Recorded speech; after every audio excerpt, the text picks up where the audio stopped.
सतगुरु की साजी निवाजी प्यारी साध संगत जी, प्यार और सत्कार से कहना धन निरंकार जी। हाँ संगत जी, सतगुरु का हर पल शुक्राना करते हुए दासी आप जी के चरणों में जो विचार रखने जा रहे हैं, आप जी ये विचार प्रवान करना। सतगुरु माता जी, हमको तेरा ही सहारा है, हर पल इस जीवन को आधार तुम्हारा है। हमें हर पल सतगुरु माता जी आप जी का ही सहारा है और हम हर पल आप जी का ही आधार ले रहे हैं। सच्चे पातशाह हमारे ऊपर अपना मेहर भरा हाथ रखना, मेहर भरी नज़र रखना। अंग संग तुझको जाने, तेरे ही पास रहें। तू भाग्य विदाता है, ऐसा विश्वास रहे। सुखदाता सतगुरु माता जी, तू सबका गुजारा है। हाँ संगत जी, कहते हैं भक्ति भागने का नाम नहीं है, भक्ति जागने का नाम है। और सेवा सिमरन सत्संग को भक्ति का आधार बनाना है। इन आधारों को जीवन से नहीं हटाना है। वहाँ ये जागना भी ज़रूरी है कि ये करते करते हमारी भक्ति के भाव कहाँ जा रहे हैं। यानी कि सेवा सिमरन सत्संग करते करते हमारी भक्ति के भाव कहाँ जा रहे हैं। जो हमारी गुरसिक्खे की बारीकियाँ हैं, उनको भी संभालना बहुत ज़रूरी है। साध संगत जी, हम अनेकों महापुरुषों के वचन भी सुनते हैं। कहीं ऐसा तो नहीं है, कहीं ऐसा तो नहीं, मैप तो डेली खुलता है, मैप तो अपनी डायरेक्शन में डेली खुलता है। उस मैप में दिया होता है कि अगर हम इस डायरेक्शन पर चलेंगे तो इस मंजिल पर पहुँचेंगे। वो महात्माओं की जो जीवन उन्होंने जिया है, वह भक्ति की एक एक डायरेक्शन हमें देते हैं। मैप देखते भी हैं, पढ़ते भी हैं, पर खड़े वहीं के वहीं हैं, कदम नहीं उठा पा रहे हैं। महात्माओं ने एक एक कदम जी कर दिखाया, हमें समझाया कि सतगुरु की जो भी शिक्षाएं हैं, किसी भी पहलू को अगर हम पकड़ लें तो एक बार कहते हैं कि एक बार एक महात्मा भापा रामचंद्र जी के पास आए और कहने लगे कि वो महात्मा मेरे अंदर से बड़े नुक्स निकालता है, मेरे बड़े अवगुण निकालता है, अवगुण मेरे छांटता है। आगे से भापा रामचंद्र जी ने कहा, उस महात्मा से कहा, तेरे अंदर से नुक्स ही तो निकालता है, कुछ निकाल ही तो रहा है, डाल तो नहीं रहा है। जब तक सोने में से अशुद्धियाँ नहीं निकालेंगे तो वह खालिश सोना कैसे बनेगा, शुद्ध सोना कैसे बनेगा। आपको तो खुश होना चाहिए। उस महात्मा को भापा रामचंद्र जी ने कहा कि आपको तो खुश होना चाहिए कि वो जो तुम्हारे अंदर कमियां हैं, इसे निकाल ही तो रहा है, शुद्ध सोना ही तो बना रहा है। कोई भी बात हो, निरंकार के साथ जोड़ देना, पॉजिटिविटी भर देनी, ये भी एक गुण ही है। हम अपने अंदर स्वयं झांक कर अपनी कमियों को दूर करें, अपने अवगुण दूर करें। जो हमारा सुधार करता है, सही मायनों में वही हमारा सच्चा मित्र होता है। अपनी भक्ति को हम शुद्ध बनाकर जीवन में चमकाएं, जीवन को महकाएं। इसी तरह एक और एग्जाम्पल देकर हमें महात्मा ने समझाया। एक बहन बाबू महादेव जी के पास एक कड़वाहट लेकर आई, उस महात्मा के प्रति कड़वाहट लेकर आई। कहने लगे कि उस महात्मा ने मुझे इस तरह कड़वाहट में बोला है, उसके लिए बड़ा गुस्सा लेकर आई। तो उस बहन को महात्मा बाबू महादेव सिंह जी ने समझाया कि ऐसा करने से आपके अंदर अगर कड़वाहट है तो ऐसा करने से तुम्हारा कुछ नहीं बनेगा। इस कड़वाहट को अपने दिल से निकाल दो। ये जितनी देर तुम्हारे दिल में रहेंगी तुम्हें नष्ट ही करती रहेंगी। याद ही रखना चाहते हो तो गुरु की रहमतों को याद रखो। याद ही रखना चाहते हो तो गुरु ने जो हमारे जीवन में इतनी बख्शिशें की हैं, इतनी रहमतें की हैं, हमारे जीवन को सुखी किया है, हमारी ज़िंदगी की तकदीरें बदल दी हैं, इन रहमतों को याद रखो। अगर इन रहमतों को याद रखोगे तो आगे बढ़ते चले जाओगे। सतगुरु ने कहा आज जो समय है वह ये है कि हम किसी को, सतगुरु ने कहा है कि ये समय जो है वह ये समय है कि ना तो हम किसी को माफ़ करना चाहते हैं, ना ही हम माफ़ी मांगना चाहते हैं। यह अब अपने ऊपर देखने वाला दृष्टिकोण है कि हम कहाँ पर खड़े हैं। यह अब हमने खुद देखना है कि हम कहाँ खड़े हैं, कितना हम भक्ति में जागे हुए हैं, कितना हमारे हृदय से, हमारे दिल से कितनी भावना प्रबल है कि हम दूसरों की कमियों को दूर कर दें, नज़रअंदाज कर दें और फिर जुड़े रहें हर चीज़ के लिए। महात्माओं ने हमेशा गुरु का भय मन में दिया, गुरु का डर दिया, यही हमें समझाया कि भय करोगे तो भक्ति होती जाएगी। भय बिन भक्ति ना होए, भक्ति करे कोई सूरमा, जाति वर्ण कुल खोए। कहते हैं कि भय के बिना भक्ति अधूरी है।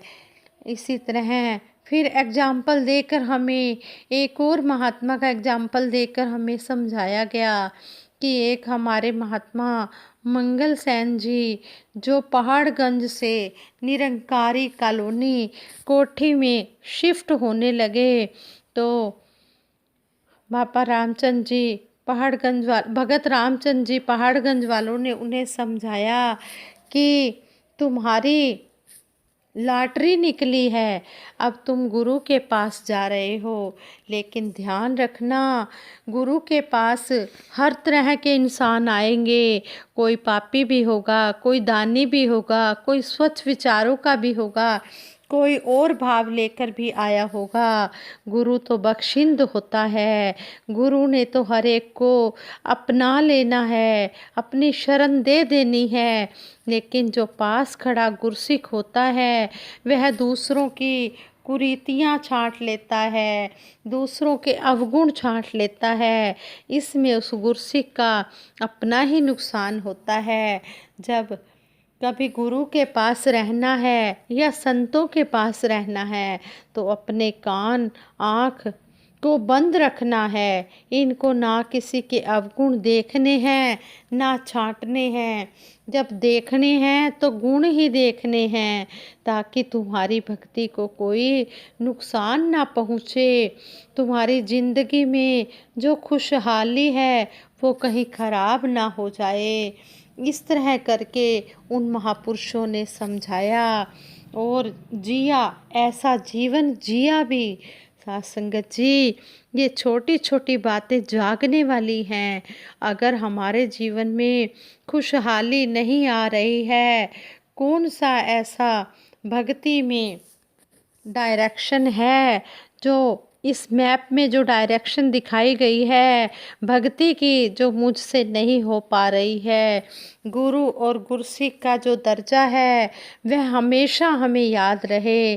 दासी ने जितनी भी महापुरुषों की जीवनियाँ पढ़ी हैं वो महात्मा हमें बार बार यही समझाते हैं, यही समझाते रहे हैं भक्ति किस प्रकार करनी है।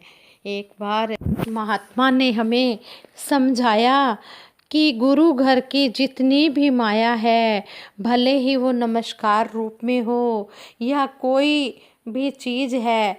भवन में अगर मंडल की जो भी चीज़ें होती हैं उनका सोच समझकर इस्तेमाल करना है। कहीं भी कोई चीज़ तुम्हारे पर्सनल यूज के लिए ना आए। एक बार एक महात्मा जुगल किशोर कबीर जी ने जरिएटर की सेवा भी वो जो निभाते थे, एक बार उनकी पुत्रवधू आई और मंडल के फ़ोन से फ़ोन करके जाने लगी, तो महात्मा जुगल किशोर जी ने उन्हें रोक दिया और कहा कि बेटे, जो आपने मंडल के फ़ोन से फ़ोन किया है उसके पैसे तो गुल्लक में डालो। वह बहन हैरान हो गई, क्योंकि उसने सोचा नहीं था कि हमारे पिताजी सेवा कर रहे हैं तो हमसे भी पैसे मांगेंगे। इस तरह उन्होंने अपनी पुत्रवधू को समझाया कि ये गुरु घर की माया है। जितना इसको गुरु घर की माया समझकर इस्तेमाल करोगे और गुरु के लिए इस्तेमाल करोगे तो ये तुम्हारे लिए प्रसाद है। लेकिन अगर आपने निजी यूज के लिए लेकिन अगर अपने निजी यूज के लिए करोगे तो ये जहर बन जाती है। इतना समझाकर उस महात्मा ने अपनी पॉकेट में से पैसे निकालकर गुल्लक में डाले और अपनी पुत्रवधू को समझाया।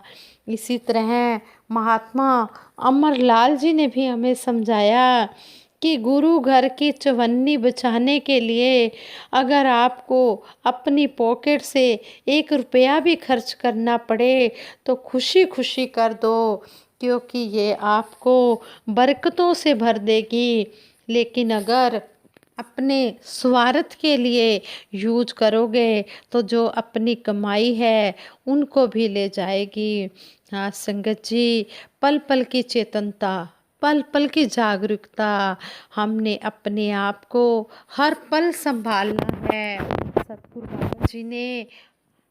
बाबा जी ने हमें समझाया कि भक्ति में हमें चेतन होना पड़ेगा, अलर्ट होना पड़ेगा। किन किन बातों में हमने सीरियस होना है ये भी हमें समझाया। जो बातें जो कर्म करने लायक हैं उन्हें करना है, जो बातें नहीं करनी, जो करने लायक नहीं है उन्हें छोड़ देना है। हमें सतगुरु माता जी हर पल यही समझा रहे हैं कि हमने सतगुरु बाबा जी के सपने को पूरा करना है। हमें समझाया है कि वो भक्ति वापस लानी है। वो जो संगत में हम कह रहे हैं, जो बातें हम जिन बातों का हम जिक्र सत्संग में कर रहे हैं लेकिन वो कदम नहीं उठा पा रहे हैं, हम एक चीज़ में भी पूरा उतरने की कोशिश करते हैं तो दूसरी चीज़ छूट जाती है। हमेशा निरंकार का सिमरन करते रहें। सिमरन करने से बहुत कुछ हो सकता है। एक एक गुरसिख यही मांगता चला जाए, जो हमसे गलतियां हुई हैं उनकी माफ़ी देना सतगुरु माता जी। आगे के लिए हमें सुमत देना, वो गलतियां हम ना करें। आप जी की सिखलाई पर चलते रहें। जो भी आप चाहते हो वह कर्म करते चले जाएं, अपनी भक्ति को परिपक्व करते चले जाएं। हम कोई भी कार्य कर रहे हैं, किसी भी ओहदे पर हैं, हम हमेशा यह याद रखें जो हमारा सही मकसद है वह भक्ति है, स्पिरिचुअलिटी है। यही भाव हमारे मन में रहे। इस भाव को हमेशा याद रखें। इस भय के साथ, इस भाव के साथ हमेशा भक्ति करते चले जाएं। सतगुरु के चरणों में अपनी तोड़ निभा पाएं। यही मांग दासी अपने लिए भी सतगुरु माता जी से मांगती है और आप सबके लिए भी यही अरदास करती है। भक्ति दे दो सभी को बख्शनहार माता जी। हम सब बैठे हैं झोलियाँ पसार माता जी। हाँ संगत जी, संपूर्ण पवित्र अवतार बाणी में भी हमें शहनशाह जी ने समझाया। आज साइंस ते साइंसदाना ने बड़े बड़े बनाए बंब, इको बंब नाल दुनिया मर जाए, ऐसे ऐसे आए बंब। मुर्दे नु जो जिंदगी बख्शे मुर्शद दवा बनाइए, कहे अवतार में मरदे मरदे इस तो जिंदगी पाइए। आज संपूर्ण विश्व, सारा संसार कोरोना वायरस के प्रकोप से भयभीत है। सोशल डिस्टेंसिंग मानव समाज की घटना है और लॉकडाउन जीवन का पहलू है। हमें लगता है कि जब से यह दुनिया बनी कभी नहीं थमी, पर आज प्रकृति के आगे सभी नतमस्तक हुए हैं। निरंकार प्रभु हमें अपनी लीला दिखा रहा है, हमें यह एहसास करा रहा है कि संसार का अकेला करण करावनहार मैं ही हूँ। प्रभु मौन है, आज चारों तरफ खामोशी छाई हुई है और प्रभु का अनुकरण करा रही है। इस मौन का, इस चुप रहने का दूसरा सार्थक पहलू भी है, या यूं कहें कि कुछ उजले पक्ष भी हमें देखने को मिल रहे हैं। लॉकडाउन में लंबे समय के बाद आसमान भी निर्मल साफ नीला नज़र आ रहा है और हवा में भी ऑक्सीजन की मात्रा बढ़ गई है। संगत जी, कहने का भाव यही है कि बाहरी पर्यावरण का ख्याल तो हमें रखना ही होगा, लेकिन हमें अपने आंतरिक पर्यावरण की शुद्धिकरण के लिए, शुद्ध करने के लिए प्रीत, नम्रता, सहनशीलता अपनानी होगी, तभी यह दुनिया बच पाएगी। संपूर्ण हरदेव वाणी में भी सतगुरु बाबा हरदेव सिंह जी महाराज ने हमें समझाया है, प्यार का एक संसार बसाओ तब दुनिया बच पाएगी, नफरत की दीवार गिराओ तब दुनिया बच पाएगी, आपस में मत यूं टकराओ तब दुनिया बच पाएगी, एक दूजे को गले लगाओ तब दुनिया बच पाएगी।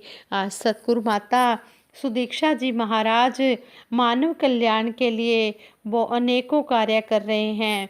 इसमें ब्लड डोनेशन कैंप और नेत्र आँखों की चिकित्सा के स्वास्थ्य जांच शिविर और ऐसाइयों के लिए राहत सामग्री वितरण, सादा जीवन उच्च विचार और निष्काम सेवा का भाव जगाकर मानव को मानव के निकट लाने का कार्य कर रहे हैं।